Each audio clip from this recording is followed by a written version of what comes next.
तो देख लीजिए, संकट कहाँ से आया? अपनी दुर्बुद्धि से। ये 60,000 कौन है? भूखे नंगे कंगले। किस हद दर्जे के भूखे नंगे कंगले कि अकेले समुद्र की उफनती लहरों में खुद को डाल दिया। कुछ बच्चे भी हैं, कुछ वो भी है। क्यों? क्योंकि वहां जाकर मौज करें। तो ये मौज करने की स्थिति किसने बनाई? जिस पर आक्रमण हो रहा है। तो अगर दुर्बुद्धि का स्तर इतना पहुंच गया है तो रक्षा तो संभव नहीं है। एक बात।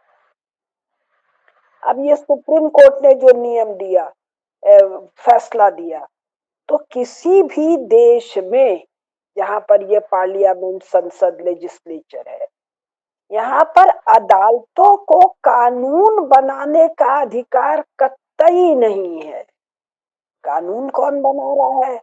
जिसको हम लोग पार्लियामेंट कहते हैं, संसद कहते हैं, जिसका टेक्निकल नाम लेजिस्लेचर है। टू लेजिस्लेट, यानी वहां के सो कॉल्ड, अब मैं सो कॉल्ड कह रही हूँ, सो कॉल्ड डेमोक्रेसी के चुने हुए लोग, किनके द्वारा चुने गए? उनके स्वयं के द्वारा चुने गए लोग। तो ऐसे बेहुदे लोग क्यों चुने गए? ऐसे बेहुदे लोगों ने ऐसे आत्मघाती कानून क्यों बनाए? जो पंकज जी पता नहीं कितने साल से, 30 साल से तो मैं उनको सुन रही हूँ। शिक्षा की साधना नहीं। पंकज जी ये सारी चर्चा भारत के संदर्भ में करते हैं, और अभी संदर्भ है एक कल का राक्षस, आज का राक्षस, यूरोप और स्पेन, खास करके कैथोलिक यूरोप, कैथोलिक प्रोटेस्टेंट सबकी दुर्गत है। तो जो शैलेंद्र भैया ने बताया कि इन लोगों ने इतने भयंकर अत्याचार पिछले 500 साल में गैर यूरोपियों के साथ किया, और पिछले 1000 साल में स्वयं के साथ। लोमहर्षक बर्बर कि इनके जो कुछ जागृत लोग थे उनमें कुछ समझदारी जागी। उस जागृत लोगों में जागी समझदारी का फिर दुरुपयोग किसने किया? जिसको वो कहते हैं, कम्युनिस्ट कहते हैं, लेफ्टिस्ट कहते हैं, जो दुष्ट हैं, जो जड़ों से कटे हुए हैं, आत्महीनता के शिकार हैं, वो किस लिए कर रहे हैं? हम लोग अपनी भाषा में कहें तो पगलेटी के लिए। गले में फांसी लगा के मरने को तो पगलेटी कहा जाता है, और यहाँ तो फांसी भी नहीं लगाना है गले में, वो कम दर्दनाक मौत है। इनके द्वारा नोच नोच के, जैसे लकड़बग्घा शिकार को नोच नोच के खाता है, ऐसे ये बुला रहे हैं इमिग्रेंट्स को, आप्रवासी को। बुला कैसे रहे हैं? ये भाषा मैं क्यों कह रही हूँ?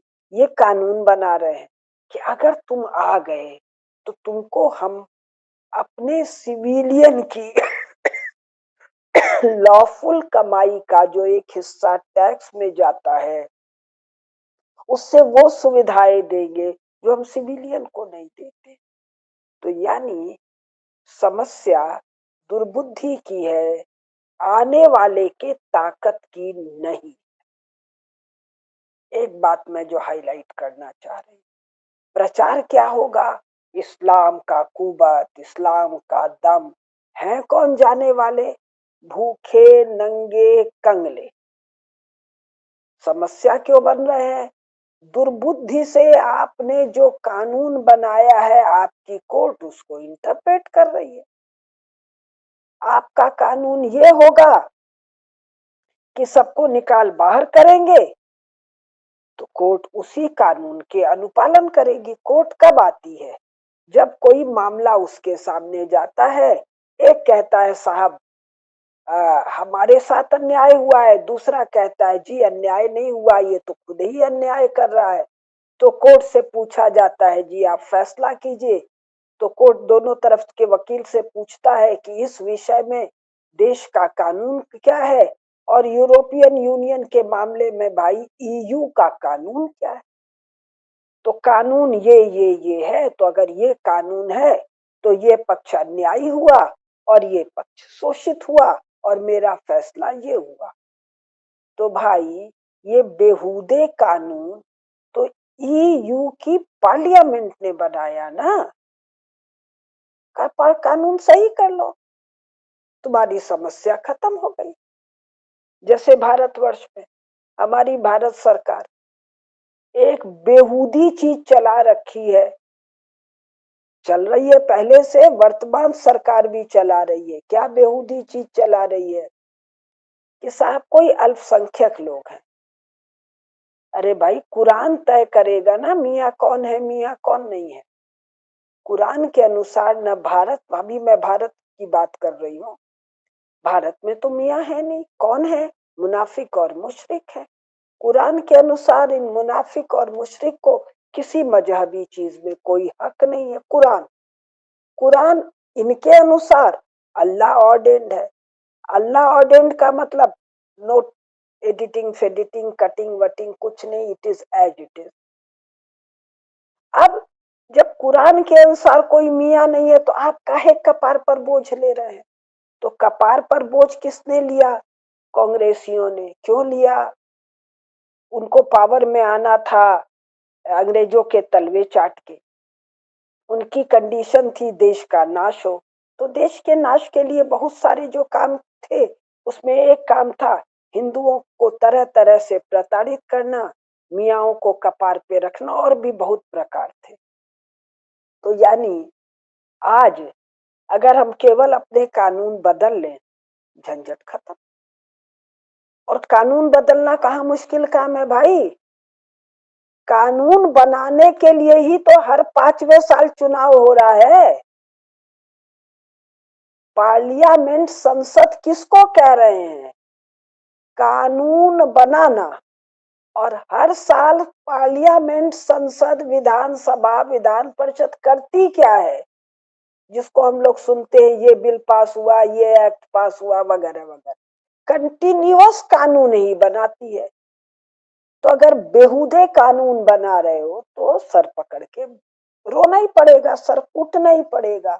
अगर सही कानून बनाते हो, अच्छा अब सही कानून बनाने का झेलना किसको है, जिनको झेलना है, यानी अपने यहाँ हिंदुओं को, वहां स्पेनिश ईसाइयों को, तो उनको अपने नुमाइंदों को नाक पकड़ के कान पकड़ के समझाना पड़ेगा, ऐसे कानून बनाओ।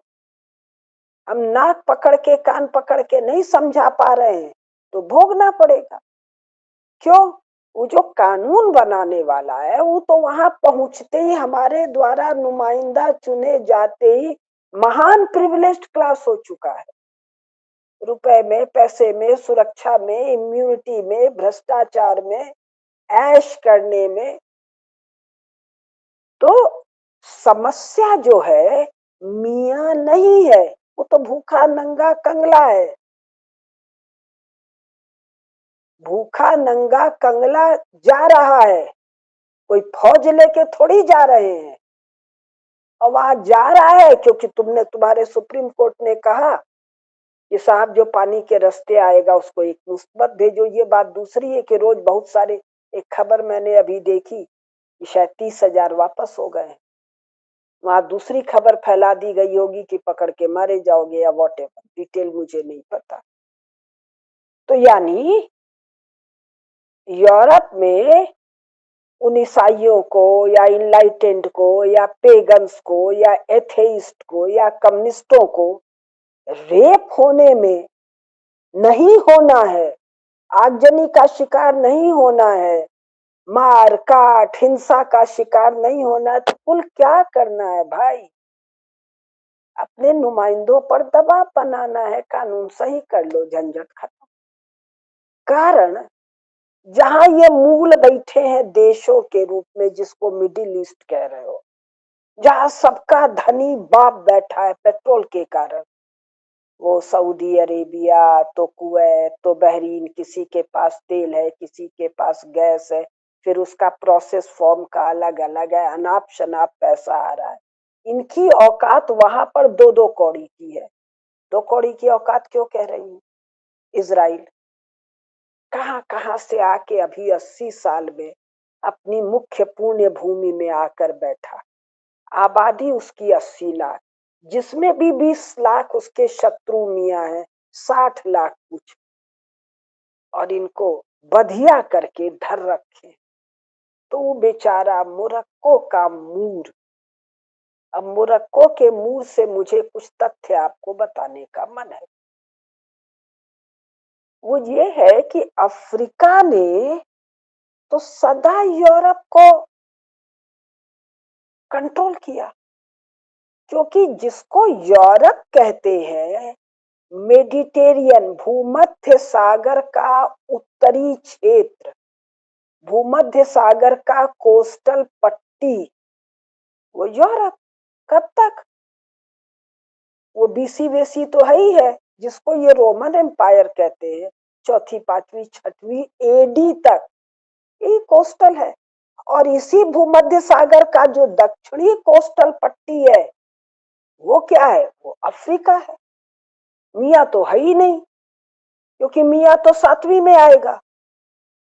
तो ये पहले 1000 साल की, यानी 700 ये और 320 ही।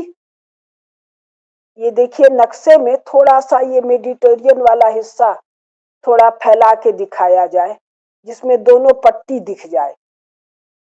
ये हाँ, ये मेडिटेरियन सी दिखाई दे रहा है, नीला वाला। ऊपर वाला यूरोप है, नीचे वाला अफ्रीका है, और इसमें जो लाल लाल सा ये बेकार क्षेत्र है, जो हरा हरा सा दिख रहा है, ये कोस्टल पट्टी उपजाऊ है। इस ऊपर वाले यूरोप को, ये मामला क्या है? भूमध्य सागर, इसका ऊपरी हिस्सा, इसका दक्षिणी हिस्सा। तो ऊपरी हिस्सा का सारा जो भोजन जा रहा है, वो दक्षिणी हिस्सा जिसको इजिप्ट कह रहे हैं वहां से जा रहा है। जिसको ये ट्यूनीसिया वगैरह कह रहे हैं, वही तो पुराना कार्थेज है, वही का तो हैनिबाल है। ट्यूनीसिया दिखाना बेटा, ट्यूनीसिया ही कार्थेज है। बहुत ऊपर गद्दाफी वाला ट्यूनीसिया देख के फोकस करके दिखाना। ये जो मोड़ है, इटली के नीचे वाला ट्यूनीसिया है। तो ये ट्यूनीसिया आप लोग खोजिए, या कार्थेज खोजिए, और एक नाम खोजिए, हैनिबाल। पंकज जी ने किया है कि जिसको देख हैनिबल कि या हानि बल, जिसको देखते ही अन्यों के बल की हानि हो जाती है। तो ये जो हानि बल है, अब यूरोप वाले जो कथा कहते हैं कि ये हानि बल इस ट्यूनीसिया से चला, बड़ी भारी फौज लेके चला, हाथियों की फौज लेके चला, और चलते चलते कहाँ आया? यही मोरक्को, आज वाला मोरक्को। और ये आज वाला शैलेन भैया जो 2 शहर वहर कह रहे हैं, इसको लांगता हुआ घुसा स्पेन में। अरे फौज फाटा लेके कब? 3री सेंचुरी बीसी में। ये कथा कौन कह रहा है? अफ्रीका वाले नहीं कह रहे हैं, ट्यूनीसिया वाले नहीं कह रहे हैं, यूरोप वाले कह रहे हैं। और कह रहे हैं जी, गया दोनों चारों छोटे छोटे जगह कब्जा किया, फिर स्पेन में घुस गया, फिर स्पेन में कब्जा किया, वहां राज किया, फिर आगे बढ़ता गया। अब स्पेन से इटली की तरफ बढ़ बेटा। तो स्पेन से बढ़ते बढ़ते इटली तक चला आया। इटली तक क्यों गया? क्योंकि वहां रोमन साम्राज्य है। लेकिन झमेला ये था कि इस रोमन साम्राज्य के ऊपर एक आल्प्स पर्वत है। तो ये यूरोप वाले बताते हैं कि वो अफ्रीका से जो हैनिबाल चला हाथियों की फौज लेके, वो समुद्र लांग गया, स्पेन का पठार लांग गया, छोटा मोटा पहाड़ लांग गया, और आल्प्स जो बर्फ से ढका हुआ था उसको भी जी लांग गया, लांग के उतर गया, और यूरोपियंस की या रोमन्स की ऐसी तैसी करके चटनी बना दिया।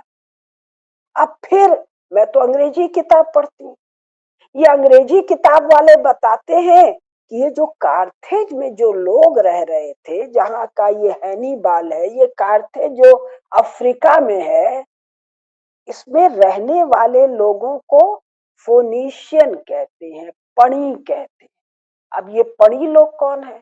ये हमारे वेद में कौन है? व्यापारी हैं, और यात्रा करने वाले। यहाँ पर है कहीं पर जो ये सफेद सफेद दिख रहा है, आप लोग अपने नक्शों में देखिएगा। गद्दाफी अभी मारा गया अरब स्प्रिंग में। गद्दाफी ट्यूनीशिया का है, ट्यूनीशिया ही पुराना कार्थेज है। एक कहानी मैंने आपको सुनाई, अब दूसरी कहानी। अब फिर आ जाओ ये मोरक्को के पास और स्पेन के पास। 7वीं शताब्दी में जिसको अरब का विजय बताते हैं, भाई ये मोरक्को के मूर लोग ना घुसे थे यूरोप में, तो क्या पहली बार घुसे थे? अब ये तो कथा बताए, हैनिबाल, सनातनी, पणी, पणी मतलब भारतीय, भारतीयों की बस्ती, ये सब इधर से घुस के उधर राज की। और ये जब घुसे हैं 7वीं शताब्दी में, तो मोरक्को के मूल लोग यानी अफ्रीकन लोगों ने कब्जा किया कहाँ? स्पेन पर। लेकिन ये अफ्रीकन नहीं कहेंगे। कौन लोग? ये अपने को कहेंगे भारत पर इंग्लैंड का राज्य। काहे भारत पर प्रोटेस्टेंट का राज कहो ना भाई। और पोर्चुगल गोवा में कहो भारत में कैथोलिक, गोवा में कैथोलिक ईसाइयों का राज्य कहो ना, तब ये कहेंगे पोर्चुगीज है, इंग्लिश है। लेकिन ये नहीं कहेंगे स्पेन पर अफ्रीकन का राज्य, या ये नहीं कहेंगे कि बीसी में अफ्रीकन्स ने रोमन साम्राज्य को हराया। तो ये अफ्रीका के लोग पुराने लड़ने भिड़ने वाले लोग हैं।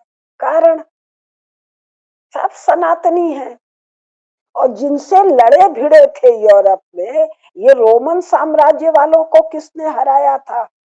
वो जो उसका नाम है, जो अभी नाम याद आएगा मैं बताऊंगी, 4th सेंचुरी में जो गोथ रूलर है, वो भी सेंट्रल एशियन सनातनी है। और इनका कहना है रोमन एम्पायर जो है उसमें आधे से ज्यादा जो पद है वो सेंट्रल एशियन सनातनी, अब मैं आगे जोड़ देती हूँ, भारतीय हिंदुओं के लोग हैं, राज्य है। खैर इस पर बात। तो अब सवाल ये है कि मियाओं का क्या होगा? अरे भाई, अगर ऐसी दुर्बुद्धि है कि कंगले भी तुमको नोच खाएं, तुम्हारा घर जला दें, तो भाई पाप सर पर चढ़ गया है, होगा। किंतु जितनी मेरी समझ है यूरोप की, अब समय भले 10, 15, 20 साल लग जाए, ये बुरी तरह संसार भर से सफाया होगा। और ये सफाया जरूरी नहीं है मार काट के, मार काट का एक अंश उसमें अवश्य होगा, वो अवश्यंभावी है। बहुत सा होगा ये एक्स मुस्लिम मूवमेंट, ये सुनामी की तरह चल रहा है। इसको खड़ा किसने किया? एक्स मुस्लिम, जिसको मुनाफिक, मुशरिक, मुर्तद, इनका टेक्निकल शब्द मुर्तद है। अब नाम पड़ गया है एक्स मुस्लिम, लेकिन मुनाफिक और मुशरिक के रूप में तो ये जब अल्लाह के रसूल थे तब उनके लिए हेडेक कितने बड़े थे। इसलिए कुरान का जो 2nd चैप्टर है, अल बकर, बकर क्या कहते हैं, चैप्टर 2, वो तो मुनाफिक और मुशरिकों के बारे में। यानी जब अल्लाह ताला डायरेक्ट आयत दर आयत भेज रहे थे रसूल के पास, तब तो ये अरब वाले, और अरब भी कितना बड़ा, पूरा अरब नहीं साहब, दोनों यमन नहीं, दोनों ओमान नहीं, ये यूएई नहीं, ये बहरीन नहीं, ये कुवैत नहीं, ईरान नहीं, इराक नहीं, सब नाम पहले नहीं था। ये कोई क्षेत्र नहीं। कौन सा क्षेत्र? मक्का, मदीना और तैफ, नन्ना नन्ना डॉट। जो एक अंदाज है पूरे, जिसको अरेबिया, सऊदी अरेबिया कहते हैं, उस समय इसकी आबादी 50,000 नहीं रही हो, तो मक्का, मदीना, तैफ तो 25,000 आदमी रहे होंगे। तो 25,000 आदमी इनकी बात मानने को तैयार नहीं। मान जाते हैं जब लूटपाट करना होता है, फिर वही अपने देवी देवता की पूजा में, अपने कुल धर्म में लग जाते हैं। तब चैप्टर 2 कुरान का मुनाफिक और मुशरिकों के विषय में है। तो सार ये है कि जो ये यूरोप वाले हैं, इनमें ईसाई भी हैं, प्रोटेस्टेंट भी हैं, कैथोलिक भी हैं, इनमें कम्युनिस्ट भी हैं, इनमें पेगन्स भी हैं, इनमें एथेइस्ट भी हैं, और जिंदा रहने की चाह वाले तो बहुत बड़ी संख्या।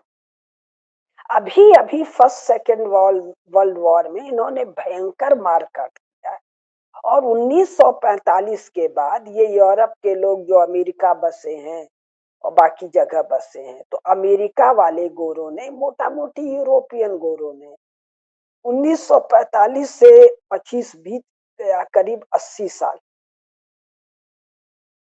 इन लोगों ने केवल मारकाट किया है। तो ये कंगलों से नहीं निपटेंगे, इससे भी निपटेंगे। ईरान से निपट ही रहे हैं, अफगानियों से निपटे ही थे, ये जो अलकायदा फुरफुराया था उस सबसे निपट ही लिए। तो जहां वैसे निपटना होगा वहां वैसे निपटेंगे, जहां एक्स मुस्लिम मूवमेंट से निपटना होगा वहां उससे निपटेंगे, जहां फेमिनिज्म से निपटना होगा उससे निपटेंगे। और ये तेल वाला मामला तो निपटा ही रहे। अब एक कथा और हो सकती है इस पूरे मामले में, कि भागे तो मूर्खों की तरह है, कि भाई जो डी रेडिकलाइजेशन होना है, तो डी रेडिकलाइजेशन तो सारे सी रूट का होगा ना भाई।